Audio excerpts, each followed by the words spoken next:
Thank you all for being here today. I don't know if Rick realizes it, but I've been with Rick 13 of the last 14 days. Rick, the good thing is that I'm going to Chicago today, so in Illinois, so I won't be with you the next 5 days. But we've spent a long time on our trip, and then this week in D.C. But happy to be here today to talk a little bit about our trip to China, the U.S. China Working Group, and then open it up for some questions from all of you. Little bit about the district that I represent, West Central Illinois, heavy agriculture district, heavy manufacturing district. Caterpillar Corporation has their largest footprint in my district. They have 29 manufacturing plants in China. They have 4 R&D facilities in China, so very important market for those products. I have a heavy ag district, the 8th largest ag district in the country. 25% of the corn and soybeans grown in my district go to China. We're the largest exporter of soybeans of any state in the country. So direct economic relationship with China on trade, so it's important parochially to my district. Also Boeing, which is important to Rick, is based in Illinois too. I got involved with the U.S. China Working Group soon after I got elected. Rick can talk a little bit more about this. This was started about 13 or 14 years ago by Congressman Mark Kirk and Rick Larsen at the time to really build on the bilateral relationship. And so I was honored when I got into Congress to take over for Charles Bustani and to work with Rick, and learned an awful lot in this space and continue to learn when it comes to China. This was my second trip that we've done, and this trip we were in Hong Kong for the first day and a half, and then Hangzhou, and then Beijing, and really had some high-level substantive meetings while we were there. I think we were the first delegation from Congress to be there in about the last 8 months. And obviously, the pinnacle point of the trip was trade. That was our main focus. Rick and I brought 4 other members of Congress, all from different states, different backgrounds. So it was a diverse group of Republicans and Democrats that went there.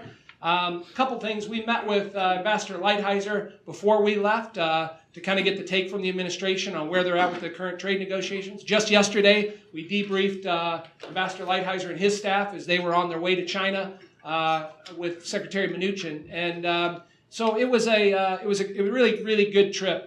We met with the top leadership, the second in command, the third in command, representatives from commerce and agriculture, and talked a lot about trade and where we're at. And for me, serving on Ways and Means, which of course has jurisdiction over trade, that was the main focus of our trip. And talked a lot about the enforcement mechanism that we haven't been able to have in our relationships with China in terms of trade, how we get China to abide by the same rules that every other industrialized country in the world abide by. Talked a lot about what that enforcement mechanism is moving forward. I'm not a fan of tariffs. Tariffs are taxes in my view. And you look at the effect that it's had on agriculture products, on manufacturing, and so we talked a lot about the retaliation that China has engaged in on tariffs. But moving forward, what type of enforcement mechanism do we put in place with the Chinese to make sure that they abide by the rules, whatever we sign with this agreement? And that's really the crux of what we talked about with the Chinese when we were over there. So it was a really, really good trip. And I'll also say we spent an awful lot of time with Ambassador Branstad, who is our ambassador to China. He was in all of our meetings there, understands trade very well, and had a good perspective and was very, very helpful to us. We did a number of other things while we were there. I know Bill is here from Alibaba. In Hangzhou, we went and visited Alibaba, which was a tremendous experience for many of us to see their footprint in China and what they're doing. Really, I mean, when you walk onto that campus, you would think you're in Silicon Valley with the amazing campus that they put together there. And of course, that's the home of Jack Ma, who started Alibaba, and then did some other cultural things there. Went to a Ford plant, talk a little bit about how the tariffs have affected them in manufacturing. And then we got on the high-speed train and went about 215 miles an hour to Beijing, which was interesting for us too, and then spent the rest of the time in Beijing. Also met there one night with a lot of Western journalists, met with journalists from the New York Times and Reuters and AP to get their perspective on what's going on in China related to censorship, related to the future of China, related to what's the real story with the economics of China. There's a lot of discrepancy on whether the Chinese economy is slowing down. How much is that slowing down? We had a lot of discussion about that. So covered a multifaceted number of issues while we were in China, but a great trip. So Rick, you want to add, and then we'll look forward to your questions. Sure. Thanks, Darin.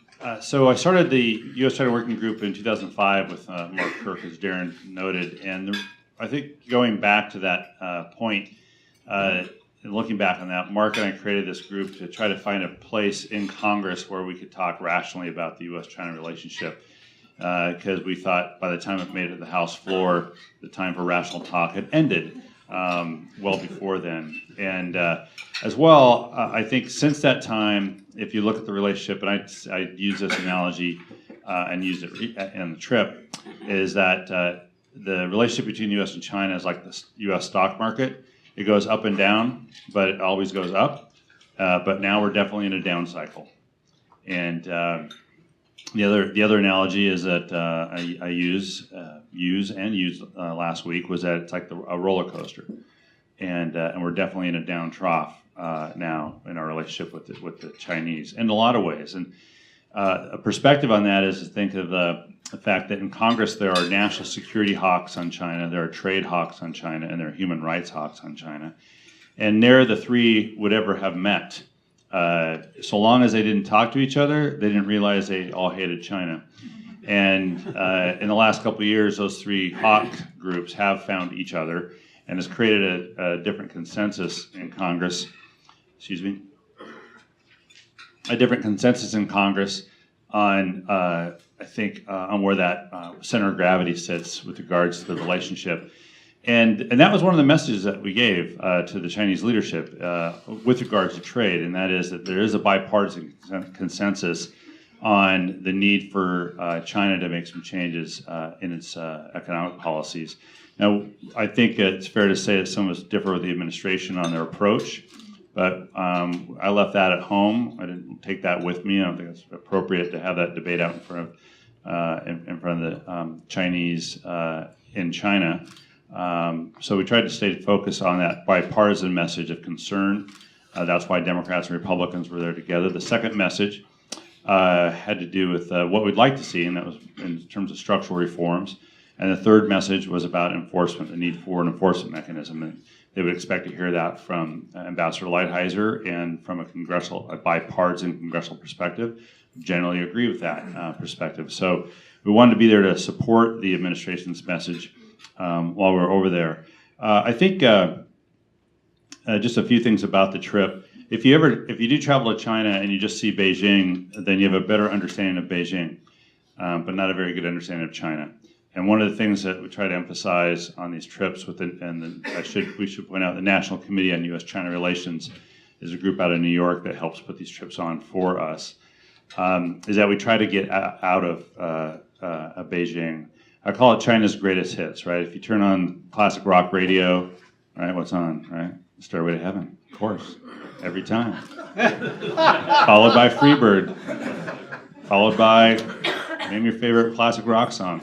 And when members of Congress go to China, they tend to always want, well, let's go to Hong Kong and Shanghai and Beijing.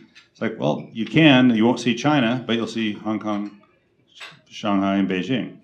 And so it's important for us then to go to a different city, still a big city, Hangzhou, but it was a G20 was held there a couple years ago. The 2022 Asian Games will be held there in a couple of years as well. And then from there, we also, only an hour outside, visited a small village where there's a design library started by a young Serbian woman and her Chinese, were they married? I'm not sure either. I'm not sure either. But it's a design library that is focused on collecting little designs, whether that's cloth, whether that's architectural, whether that's just wood designs, other products, to preserve them, to create a design library of Chinese cultural designs. And as a result, the small village has become a little bit of a magnet for international designers to come and visit, to learn. And the point I want to make on that is that by traveling with the National Committee on U.S. China Relations, we get outside of the big cities, get a little better understanding, a little bit at a time, of what's going on in China. Because what's going on in China, maybe for you, happens in Beijing or in Shanghai. I think for us, from a policymaker's perspective, that's important, but it's also important that we have a better understanding of what's going on outside of those big cities. And so that was a reason for getting out there. We also went to the Wanxiang Group, which has Wanxiang America is in Illinois, major auto parts manufacturer as well. I talked to them, and I think what's interesting talking to the chairman of that Chairman Liu, who said that the problems in trade aren't between Beijing and Washington; they're between Democrats, Republicans, and communists. Which I thought was a much better description of the problem, and that is, we tend to think of the leadership or something, but it's really we look at trade differently. The Communist Party has as leaders in China, has a very different view of what it is supposed to achieve there through trade than we, as Democrats and Republicans, have about what we're supposed to achieve through trade. And I think that's one of the reasons why there's some challenges with the trade relationship. I can go on. I just would note from my own district, and I hope someone asks us about the foreign investment law. In my state, 40% of the jobs are directly dependent on trade. 60% of the jobs are directly dependent on trade in my county. So if there's an all-out trade war, two separate studies, Brookings and Peterson, say that my county gets hit the hardest if there's an all-out trade war. So it is not in my interest of the jobs that are in my district for this thing to get really out of hand. And so it's the main reason why we made trade the focus here on this trip. And hopefully it helps push the sides together a little bit closer, and we'll find out in the next couple of days. Thanks. All right, great.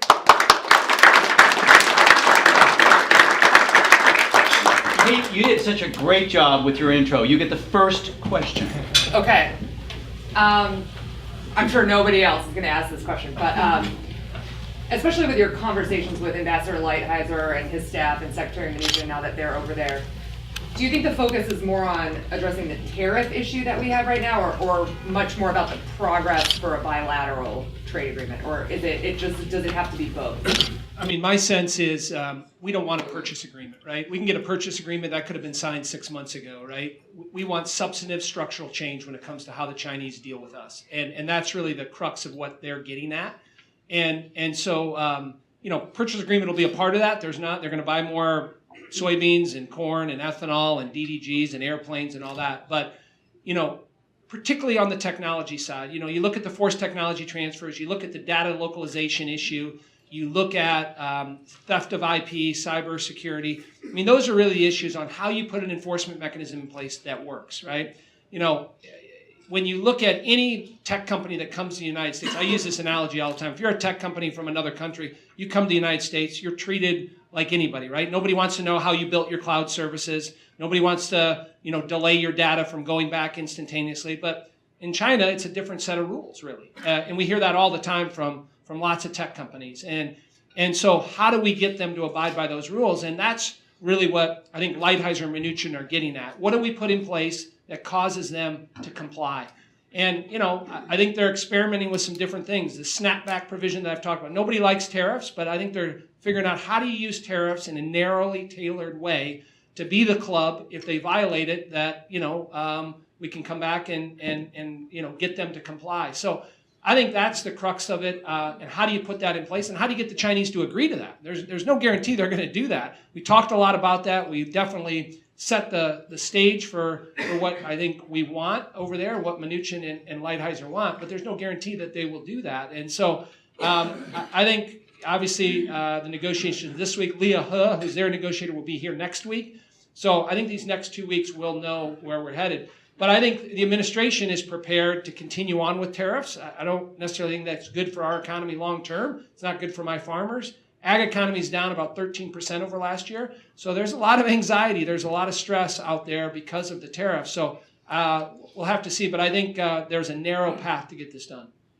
So just to expand a little bit, there's probably 3 elements to any agreement. And I'm not going to call it a deal or a trade agreement, or whatever it is. It's going to be whatever. It's going to be a resolution. Okay, call it a trade resolution. It'll probably include purchases of things that weren't bought before because of the dispute, but now will be bought. So we'll be buying the backlog, essentially. Some structural reform, some recognition of it, perhaps some actual structural reform, and then an enforcement mechanism, which is probably, as Darin noted, it's probably the toughest thing to try to design.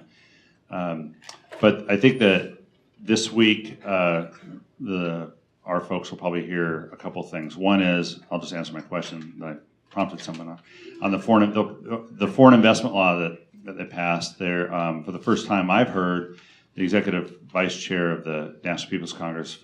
I heard him say for the first time from any Chinese leader that they tied the passage of the foreign investment law as a structural reform that ought to be considered as a good faith effort. The problem is, you're going to hear from American Chamber of Commerce in China, is that when we write laws, the reason that we have 1,500-page laws that put a lot of detail in them, the National People's Congress writes kind of theme papers, and the implementation is much more critical. There's much more detail in implementation. So the foreign investment law says we want to go this way, but implementation may take all year, and I don't think our negotiators are going to wait around for the rest of the year to get this done. The flip side is on enforcement, and we heard this from Li Jianshu, and I'm the biggest Chinese name dropper in the world, Li Jianshu, but he's the chairman of the National People's Congress. He's number 3 on the standing committee. This guy's in the room on everything. And he said a lot of things, but one of the things he said was that enforcement's two-way. It's like, he didn't say it this way, but he essentially is saying, you want to enforce something on us? Well, we want to enforce something on you. And I think that's, going to keep our folks up all night and a couple nights in Beijing over the next couple days. Yeah. What was your impression of the state of the Chinese economy? And I guess a corollary to that is, who do you think needs to reach a deal more here, the U.S. or the Chinese? I guess we'll go switch off here.